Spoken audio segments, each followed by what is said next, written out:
Bienvenue sur la chaîne YouTube du Centre de Vie. Je suis Gaëtan, pasteur stagiaire, et je crois vraiment que Dieu a quelque chose à vous partager. Installez-vous et bon visionnage. C'est un plaisir et un privilège d'être avec vous ce matin. Le thème de cette prédication, elle est venue avec une conversation que j'ai eue avec un des jeunes, là, il y a quelques temps. Et puis il me posait la question, mais voilà, je dois étudier la première lettre de Timothée avec d'autres jeunes, mais qu'est-ce que je peux en dire? Surtout à des ados, qu'est-ce que je peux leur communiquer? Puis en creusant un petit peu, je me suis rendu compte qu'il y avait des choses essentielles. Bien sûr, c'est une lettre qui est donnée plutôt des conseils à un jeune responsable d'église. Ce sont plutôt des conseils de bon sens. Et puis d'un coup, mon regard a été attiré par quelque chose de puissant. Et on va lire ensemble, si tu veux bien afficher le premier passage. 1 Timothée 1, versets 12 à 17. Je suis reconnaissant envers celui qui m'a fortifié, Jésus-Christ notre Seigneur, car il m'a jugé digne de confiance en m'établissant à son service, moi qui étais auparavant un blasphémateur, un persécuteur, un homme violent. Cependant, il m'a été fait grâce, parce que j'agissais par ignorance dans mon incrédulité, et la grâce de notre Seigneur a surabondé, avec la foi et l'amour qui sont en Jésus-Christ. Cette parole est certaine et digne d'être acceptée sans réserve. Jésus-Christ est venu dans le monde pour sauver des pécheurs. Je suis moi-même le premier d'entre eux, mais il m'a été fait grâce afin que Jésus-Christ montre en moi le premier toute sa patience et que je serve ainsi d'exemple à ceux qui croiraient en lui pour la vie éternelle. Au roi des siècles, au Dieu immortel, invisible et seul sage, soit honneur, gloire au siècle des siècles. Amen. Quel parfum de reconnaissance, quelle adoration. Paul monte à la fin de ce passage une telle exhortation, une telle louange. Il dit, mais d'où elle vient cette louange? L'apôtre Paul sait d'où il vient. Il ne se prend pas pour un homme supérieur, pour l'apôtre à venir imposer son autorité. Il sait d'où il vient. Après des années de ministère, après avoir implanté de nombreuses églises, après avoir voyagé, après avoir exhorté, après avoir évangélisé, partout en Méditerranée, l'apôtre Paul reste conscient d'une chose, c'est un gracier. Il sait l'homme qu'il était. Damaris, tu peux montrer l'image, s'il te plaît? L'image qu'on voit ici, ça s'est passé en 2015, en Syrie. Il y avait 21 travailleurs égyptiens coptes chrétiens qui ont été tirés, amenés au bord de la plage à cause de leur foi chrétienne et sont retrouvés avec un choix. Est-ce que tu renies ta foi en Jésus ou tu meurs, ici, égorgé au bord de la plage? C'est horrible. Horrible. Et ces 21 sont morts. Ils sont restés fidèles à Jésus. Ils ont décidé de rester fidèles jusqu'au bout. Et on voit un homme là au milieu, qui a un peu une couleur différente. C'est le chef de cette équipe. Ce chef qui entraîne toute cette bande à exécuter, à faire ce qui leur semble juste, à faire avec zèle, avec courage, parce que bon, malgré la méchanceté, il faut quand même du courage pour tuer quelqu'un. Et pour tuer tous ces hommes, il entraîne tous ces gars à vraiment exprimer leur attachement à leur Dieu avec vraiment beaucoup de persuasion. Et si c'était Paul, un Paul d'aujourd'hui? Je vous dis que pour les premiers chrétiens, quand on leur a dit que Saul de Tarse venait pour partager l'évangile, je pense qu'il devait être comme ça. Parce qu'avoir un gars comme ça, qui vient et on va lui dire « Allez, viens, il va vous partager l'évangile, partager qui est Jésus », je pense que ça doit faire peur. Mais pour leur époque, c'était un comme ça, Paul. Un terroriste qui tue, qui ordonne des arrestations, qui vient chercher les gens dans leur maison. Tu peux l'enlever, merci. Ça, c'était un Paul de leur époque. On ne sait pas ce qui est arrivé à ce gars, peut-être que, comme on a eu un témoignage récemment, il a pu être touché par Jésus, on ne sait pas son histoire, ça appartient à Dieu. Mais ce qu'on sait qu'à l'époque de Paul, il se considérait comme ça, comme un terroriste comme un homme violent, et c'est comme ça qu'il se définit. À l'époque, j'étais blasphémateur, persécuteur, violent. Paul n'oublie pas qui il était. Et mes amis, il y a un message d'espérance aujourd'hui pour chacun d'entre nous. Si Jésus a pu sauver Paul, Saul de Tarse, l'homme violent, l'homme blasphémateur, l'homme loin de Dieu, il peut te sauver aujourd'hui. Il n'y a personne de trop éloigné de Jésus aujourd'hui. Il n'y a personne de trop loin, de trop méchant, de trop dur. Paul le dit ici dans son texte. Je veux être un exemple pour ceux qui croiront derrière. Ma vie est un exemple parce que j'étais loin de Dieu, j'étais violent, j'étais méchant. Mais Dieu a changé tout. Il a fallu un stop de Dieu pour arrêter cet homme extrémiste, à complètement le retourner. Pourtant, Paul s'impliquait à fond. Il pensait faire le bien. Il pensait être à fond dans ce qu'il faisait. Et là, il y a un deuxième message. Parfois, quand on est comme ça, chrétien, on veut faire des choses à fond pour Dieu. On veut s'impliquer, on veut faire des choses bien, on veut faire le mieux qu'on peut. Mais quand on oublie réellement la relation avec Jésus, on perd le sens. Et on fait des choses pour Dieu et on ne les fait pas avec Dieu. Ça m'arrivait, je pense, cet été, avant cet été, je me suis vraiment rendu compte que voilà, je m'efforçais à faire du mieux que je pouvais, à chercher Dieu pour justement être efficace, pour faire des bonnes œuvres, pour faire le bien, pour m'efforcer d'être un bon pasteur, à faire du mieux que je peux pour Dieu. Mais j'avais perdu l'essentiel, la rencontre avec Jésus, le temps profond avec Jésus. Cette rencontre transformatrice qui ne me fait pas juste faire pour Dieu, mais faire avec Dieu. Ça change tout.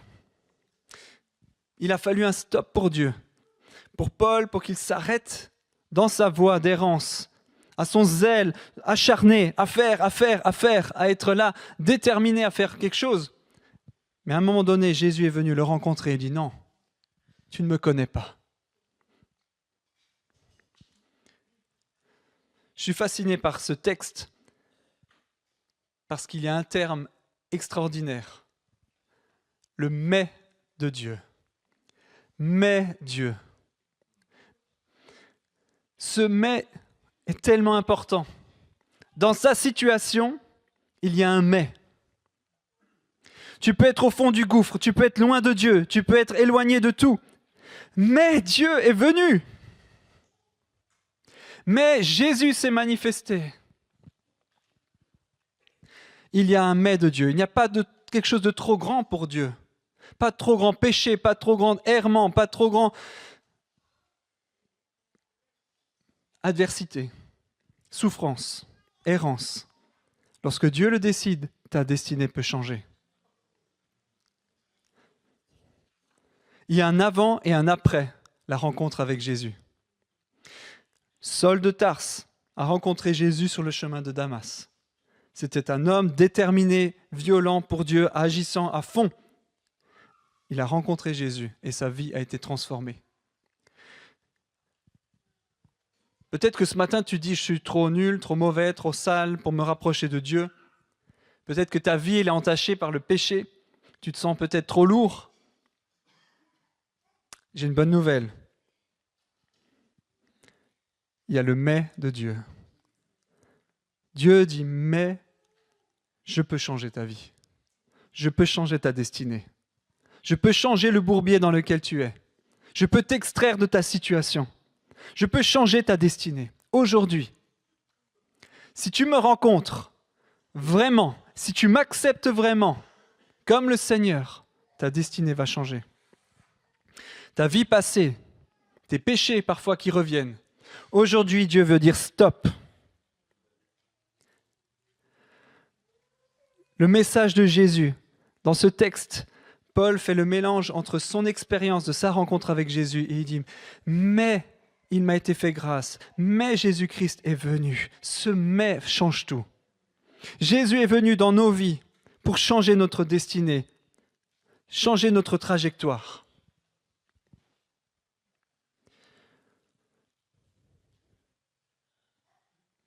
Peut-être que tu regardes en arrière dans ta vie, comme Paul, et tu dis, je suis encore cette personne-là, sale, méchante, mauvaise. Peut-être que le malin te rappelle régulièrement tes péchés passés, ta vie passée, les mauvais choix que tu as faits, les mauvaises décisions que tu as prises. Il y a peut-être dans ta vie ton passé qui revient. Paul a pu avoir le recul sur son passé parce qu'il y avait un élément déterminant dans sa vie, Jésus. Avec une conversation avec ma femme, d'un coup j'avais cette parole de révélation et je crois qu'elle est pour nous le thème de ce message. Lorsque tu regardes en arrière, ton passé, ta vie, il y a la croix de Jésus. Lorsque tu regardes à ton passé, il y a la croix de Jésus. Tu n'es plus le même homme, tu n'es plus la même femme, tu n'es plus la même personne. Ton péché est pardonné, ta vie passée est pardonnée, tes mauvais choix sont pardonnés, tes mauvaises décisions sont pardonnées, ton errance est pardonnée, tes mensonges sont pardonnés. Jésus a payé le prix. Lorsque tu regardes derrière, c'est pas ta vie passée, c'est pas ton péché qui va t'entraîner, c'est pas ta vie passée qui va te condamner. Jésus est au milieu. Il y a la croix de Christ qui te sépare de ton passé. Il y a la croix de Christ qui te sépare de tout ce que tu as pu être. Tu n'es plus la même personne. Tu n'es plus la même personne. Jésus est mort pour te séparer de ton péché. Jésus est mort pour te séparer de ta vie passée. Ne laisse pas le malin te rappeler des choses du passé. Rappelle-lui la croix au milieu. Rappelle-lui l'œuvre de Christ au milieu. Rappelle-lui le sang de Christ qui a coulé pour tes péchés, pour tes iniquités, pour ton mensonge, pour ton errance. Jésus est venu pour te séparer de ta vie passée. Ne la laisse pas t'atteindre aujourd'hui. Ne laisse pas les mensonges t'atteindre aujourd'hui. Tu n'es plus le même homme, tu n'es plus la même femme, parce que Jésus est mort. Parce que le sang de Christ a coulé sur cette croix. Parce que Jésus s'est donné. Lui, le Fils de Dieu. Le Fils de Dieu s'est donné lui-même. Sa mort est là pour te donner la vie, pour te donner une espérance nouvelle, pour te séparer de tout ce qui peut te condamner. Est-ce qu'il y a aujourd'hui, dans ta vie, des choses que tu traînes comme un boulet de ta vie passée? Est-ce qu'il y a aujourd'hui des choses qui te rappellent ton identité passée? Est-ce qu'il y a encore un passé, comme disait Paul, que ce soit dans l'errance, dans le blasphème, dans les choses mauvaises? Aujourd'hui, Paul peut regarder son passé avec assurance, parce qu'il dit, il y a Jésus qui est venu entre. Est-ce que tu peux regarder ton passé avec assurance, avec paix? Conscient, ce n'est pas oublier d'où on vient. Conscient d'où tu viens. Dire, mais Jésus a pardonné. Jésus m'a séparé. Jésus a coupé ma vie passée, mon péché, mon errance, mon ignorance. Je ne suis plus la même personne. Le sang de Christ aujourd'hui a coulé il y a 2000 ans et est efficace aujourd'hui dans ta vie. Ne laisse pas encore un boulet dans ta vie. Ne laisse pas le péché, le mensonge, le malin t'attaquer sur qui tu es aujourd'hui. Dis stop. Je crois en Christ et son œuvre puissante. Je crois en un Jésus mort à la croix pour mes péchés. Je crois en Jésus mort et ressuscité pour que je sois libre de qui j'étais avant. Il y a le mais de la grâce, c'est le mais de Dieu dans ta situation qui te sépare de ton passé. Amen. Si tu crois que tu mérites, si tu crois que ta vie aujourd'hui, par tes efforts, par ton mérite, peut te rendre digne de son appel, tu te trompes. Paul, dans ce texte, a tout compris. Il se souvient d'où il vient. Moi, je me souviens de ma vie sans Dieu. Je me souviens de mes pleurs sans Dieu. Je me souviens de ma tristesse et de mes échecs sans Dieu. Je me souviens de qui j'étais sans Dieu. Mais ça n'a plus aucun effet sur qui je suis maintenant. C'est un souvenir et c'est une joie de savoir que Christ a changé ma vie. Aujourd'hui, souviens-toi de qui tu étais sans Dieu. Ne laisse pas cette vie t'atteindre parce qu'il y a la croix entre, mais souviens-toi pour mieux adorer. Tu as besoin de revenir au lieu de la rencontre avec Jésus, qui te sépare du passé, mais aussi pour mieux l'adorer.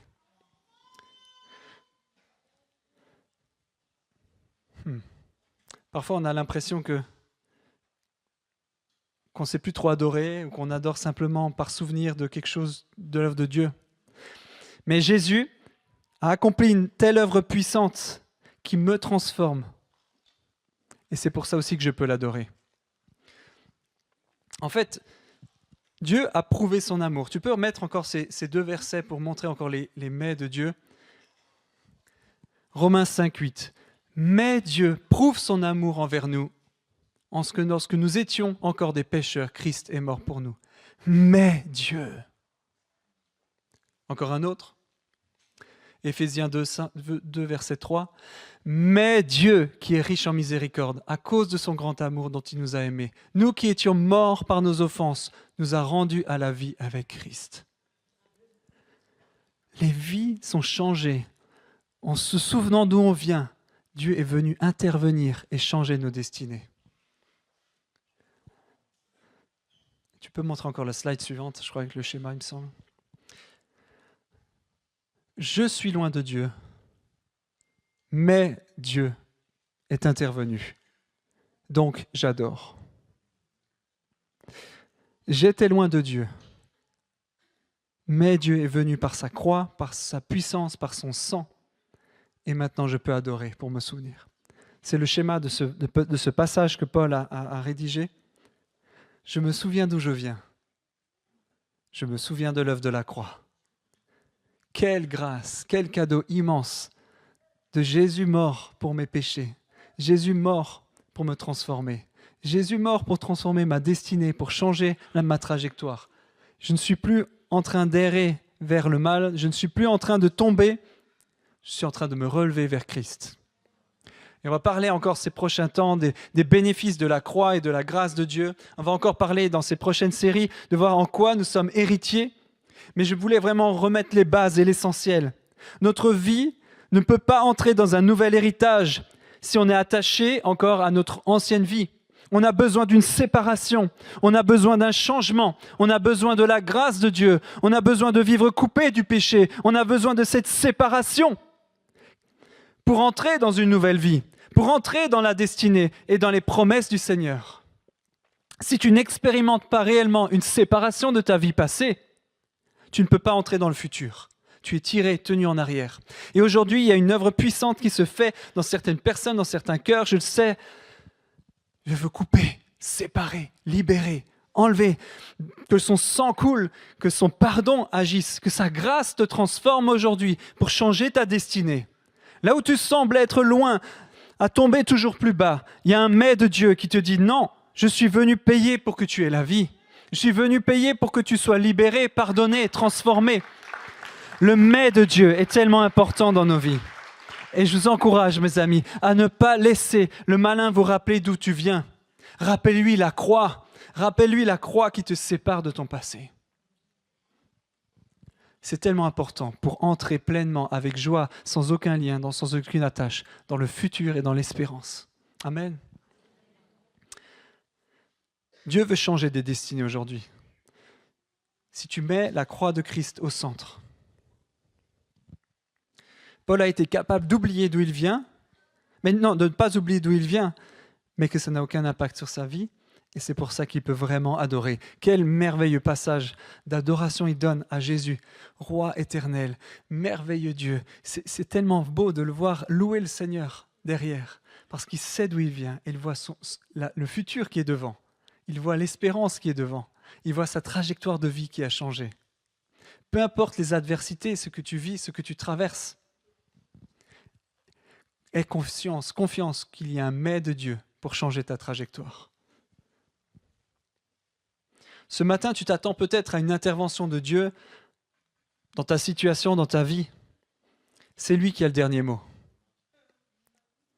Il aime changer les destinées. C'est ça le cœur de Dieu.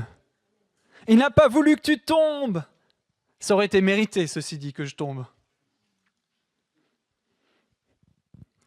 Mais il a choisi de me faire grâce. Il a choisi de m'aimer plus que toutes mes erreurs. Il a choisi d'aller mourir pour moi à la croix, mourir pour toi.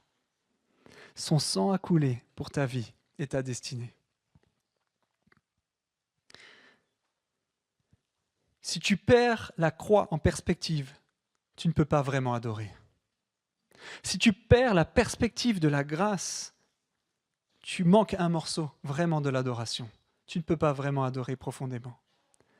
Chaque fois que j'adore, j'essaie de me focus sur la croix de Jésus.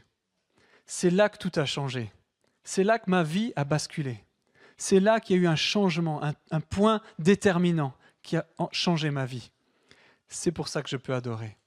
Mes amis, reprenons la puissance du message de la croix dans notre adoration. Reprenons réellement une conscience nouvelle de ce que Jésus a accompli il y a 2000 ans. Tout est accompli. La croix change ta vie.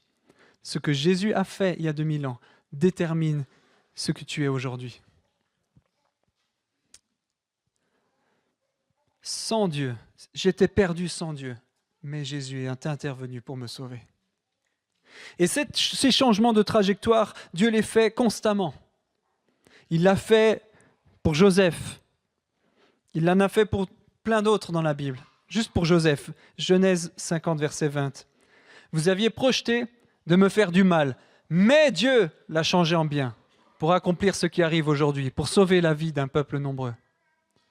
Et on reprend ça dans Actes. Les patriarches jaloux de Joseph le vendirent pour être emmené en Égypte, mais Dieu fut avec lui et le délivra de toutes ses afflictions. Psaume 34, verset 20. Le malheur atteint souvent le juste, mais l'Éternel l'en délivre toujours. Aujourd'hui, dans ta situation, peut-être que tu te sens loin. Tu sens qu'il y a eu tellement d'adversité, de souffrance, d'injustice. Mais Dieu intervient. Peut-être que ce n'est pas encore maintenant, mais tu peux avoir cette espérance que Dieu intervient dans ta situation pour changer ta destinée. Jésus a payé le prix pour que tu aies la vie et la vie en abondance. Peut-être qu'il y a encore un temps de souffrance, mais je choisis de croire en un Dieu qui change l'impossible, qui change les situations compliquées, qui me libère du passé et qui me donne une trajectoire nouvelle. Ça, c'est mon Dieu. Un Dieu qui transforme les déserts en un lieu plein de sources. Un Dieu qui change les choses. Est-ce que tu es prêt aujourd'hui à accueillir dans ton cœur une intervention puissante de Jésus? Est-ce que tu es prêt à ce qu'il y ait un « mais » de Dieu dans ta vie, dans ta situation? Est-ce que tu es prêt à dire « oui, j'accepte que sans Dieu, ma vie va loin, de désespoir en désespoir, mais que si je t'accepte, Seigneur, tu me fais grâce et tu me donnes une trajectoire nouvelle. » Seigneur veut changer des vies ce matin, veut changer des trajectoires. Peut-être c'est la première fois que tu entends un message où Dieu peut changer ta vie.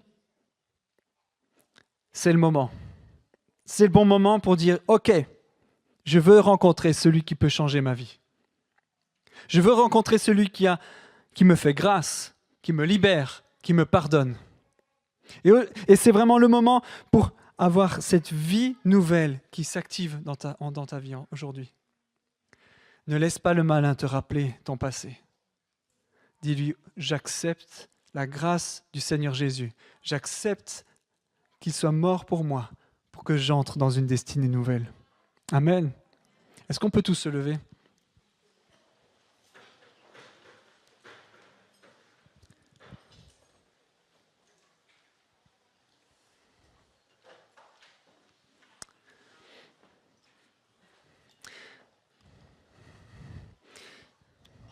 Merci Seigneur parce que tu n'as pas dit ton dernier mot. Dans toute situation compliquée, difficile, un mot suffit pour changer. Tu dis « mais » et notre trajectoire change. Tu décides d'intervenir et notre vie prend un autre sens, une autre tournure. Tu es mort il y a 2000 ans, Seigneur, Jésus, sur cette croix. Tu as versé ton sang. Ton corps a été meurtri.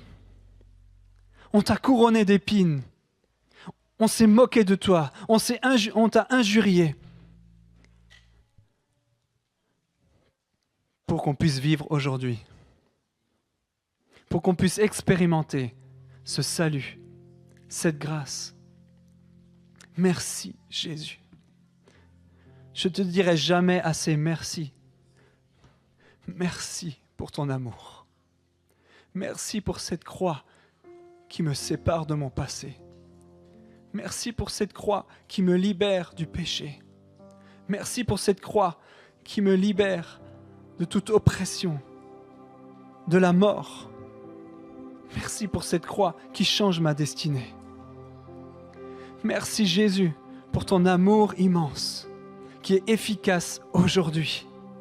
Et je prie pour mes frères, pour mes sœurs, pour chacun d'entre nous ce matin. Que la puissance de ta croix, que la puissance du message de la croix fasse son œuvre aujourd'hui. Pour libérer, pour délivrer, pour amener la vie. Je prie pour des trajectoires de vie qui changent ce matin. Je prie Seigneur en ton nom pour que des vies soient transformées. Pour que des personnes qui étaient loin de toi se tournent vers toi et changent de vie. Je prie Seigneur que tu interviens dans les cœurs pour toute situation sans espoir, désespérée. Tu interviennes et tu fasses grâce. Jésus, ta grâce a surabondé face à mon péché, face à mon errance, face à tout ce qui a été mis par l'ennemi. Ta grâce a surabondé. Merci Seigneur. Faisons monter une adoration à notre Jésus qui est mort et ressuscité pour que ta vie change.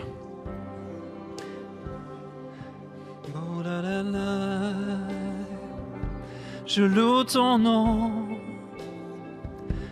Merci Jésus pour la croix, pour ton sang versé. Merci, merci Jésus. Merci pour la croix, pour ton amour. Je loue ton nom. Merci pour ton pardon. Je loue ton nom. Merci pour la croix. Oh Seigneur, merci. Merci pour ton sang versé. Merci Jésus pour ton amour. Merci pour ta grâce qui n'a pas regardé à notre péché, qui n'a pas regardé à tout ce qu'on a fait de mal. Et j'invite ceux ce matin qui sentent que leur passé encore pèse sur leur vie, qui sentent encore qu'il y a une influence sur qui ils sont maintenant, à pouvoir s'avancer pour vivre une réelle délivrance de leur passé. Aujourd'hui, le sang de Jésus veut te libérer. Il y a une puissance de délivrance. Ose t'approcher, dire, j'ai mon passé qui revient régulièrement, j'ai mes mauvais choix qui reviennent, j'ai des choses de mon passé qui reviennent. Aujourd'hui, Dieu veut dire stop et non. Si tu te sens comme ça, attiré, ou le malin te rappelle régulièrement qui tu étais, approche-toi. On va prier pour que réellement la puissance de Jésus se manifeste. Pour que lorsque tu regardes derrière, tu vois la croix de Jésus. Merci Seigneur parce que ta grâce se manifeste aujourd'hui dans les cœurs et dans les vies. Il n'y a pas de péché trop grand. Il n'y a pas de vie trop mauvaise. Il n'y a pas de trop grands mauvais choix. Jésus aujourd'hui veut faire grâce et veut libérer, veut pardonner. Merci Seigneur pour ton œuvre. Merci Seigneur pour ton salut. Aujourd'hui, ouvre ton cœur. Ouvre ton cœur à l'action du Seigneur. Ouvre ton cœur à Jésus qui change ta destinée. Merci Seigneur parce que tu es là à agir dans les cœurs, à libérer du passé. Merci Seigneur pour ta grâce.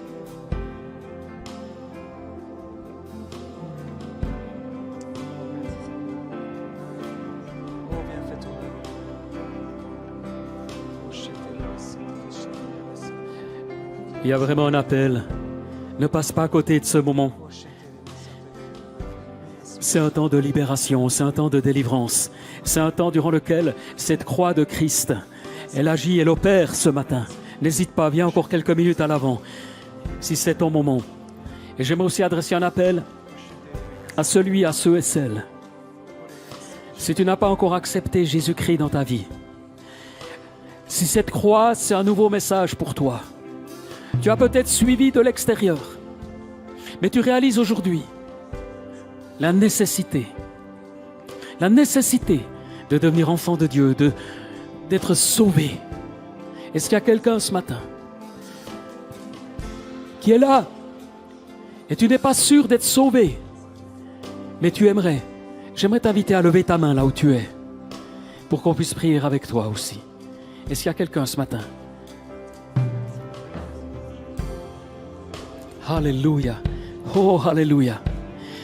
Alléluia. J'aimerais inviter aussi ceux qui sont dans les rangs là. Venez vers l'avant, qu'on fasse une bonne ligne. Michael, tu peux les orienter peut-être,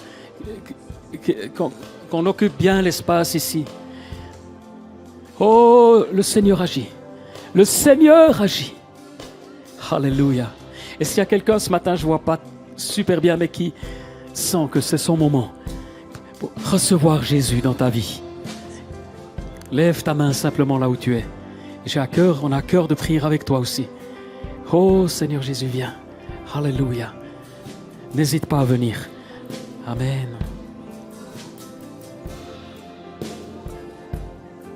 Et il y a encore un appel pour ceux qui veulent vraiment expérimenter un changement de trajectoire dans leur vie. Ils ont besoin de l'intervention miraculeuse de Dieu dans leur vie et dans leur cœur. Dieu veut intervenir aujourd'hui pour changer des trajectoires. Approchez-vous ici plutôt à ma gauche, à votre droite. Pour ceux qui ont besoin vraiment d'une percée dans leur vie, dans leur cœur, dans leur situation. Parce que Dieu n'a pas dit le dernier mot. Parce que Dieu veut changer ta vie, ta destinée. Il veut te séparer de ce qui te tire en arrière, des situations trop compliquées. Il n'y a rien de trop compliqué pour le Seigneur. Approche-toi, viens, on va prier pour toi, pour vivre une délivrance. Approchez-vous.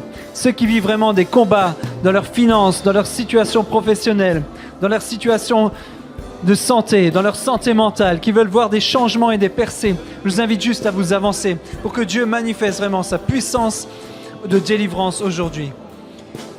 Il y a une onction de délivrance aujourd'hui, une onction de libération. Approchez-vous pour vivre ça, pour vivre des percées, des changements. Si tu as besoin d'intervention de Dieu, du mais de Dieu dans ta vie, c'est le moment. Ne passe pas à côté de ce temps-là. On va prier pour toi.